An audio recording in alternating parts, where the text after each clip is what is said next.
today with one of my favorite children's books. It is called Corduroy. It's about a little bear named Corduroy. And I love the illustrations, especially in this book. Let's read it together. It is by Don Freeman. Corduroy. There's his little corduroy overalls. Corduroy is a bear who once lived in the toy department of a big store. Day after day, he waited with all the other animals and dolls for somebody to come along and take him home.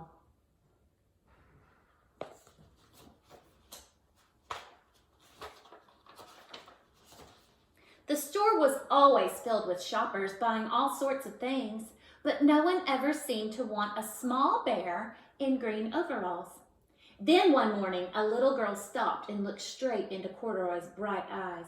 "Oh, Mommy," she said, "look, there's the very bear I've always wanted." "Not today, dear," her mother sighed. "I've spent too much already. Besides, he doesn't look new. He's lost the button to one of his shoulder straps." Can you see Corduroy on the shelf?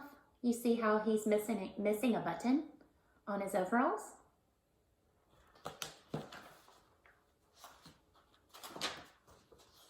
Corduroy watched them sadly as they walked away.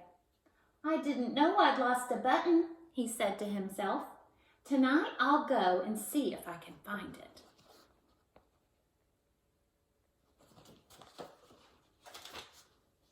Late that evening, when all the shoppers had gone and the doors were shut and locked, Corduroy climbed carefully down from his shelf and began searching everywhere on the floor for his lost button.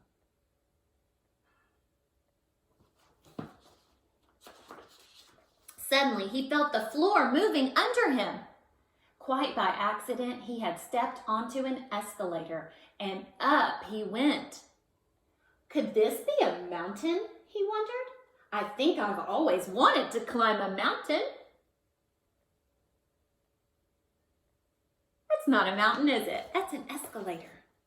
But he's never been on a mountain. He lives in the department store, doesn't he? He stepped off the escalator as it reached the next floor. And there, before his eyes, was a most amazing sight. Tables and chairs and lamps and sofas and rows of beds. "This must be a palace," Corduroy gasped. "I guess I've always wanted to live in a palace." That's not a palace, is it? It's the store. He wandered around admiring the furniture. "This must be a bed," he said. "I've always wanted to sleep in a bed." And up he crawled onto a large, thick mattress. All at once he saw something small and round. "Why, here's my button," he cried, and he tried to pick it up, but like all the other buttons on the mattress, it was tied down tight. Is that Corduroy's button? No, that's the button that's on the mattress, isn't it? He yanked and pulled with both paws until, pop, off came the button, and off the mattress Corduroy toppled. Bang into a tall floor lamp. Over it fell with a crash.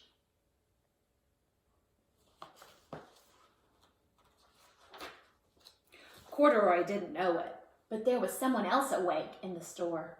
The night watchman was going his rounds on the floor above.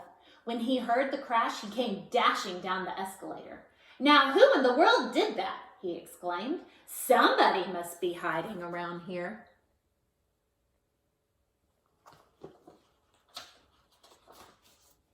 He flashed his light under and over sofas and beds until he came to the biggest bed of all. And there he saw two fuzzy brown ears sticking up from under the covers. See Corduroy's ears? "Hello," he said. "How did you get upstairs?" How did a stuffed animal get upstairs? The watchman tucked Corduroy under his arm and carried him down the escalator and set him on the shelf in the toy department with the other animals and dolls.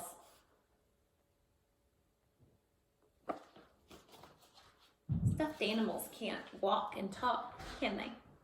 Corduroy was just waking up when the first customers came into the store in the morning, and there, looking at him with a wide, warm smile, was the same little girl he'd seen only the day before. "I'm Lisa," she said, "and you're going to be my very own bear.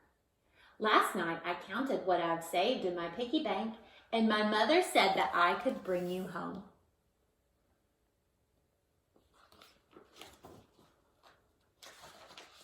"Shall I put him in a box for you?" the saleslady asked.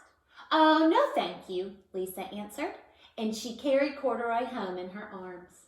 She ran all the way up 4 flights of stairs into her family's apartment and straight to her own room.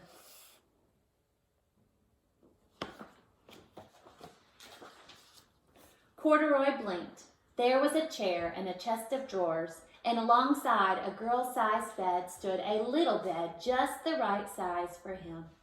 The room was small, nothing like that enormous palace in the department store. "This must be home," he said. "I know I've always wanted a home."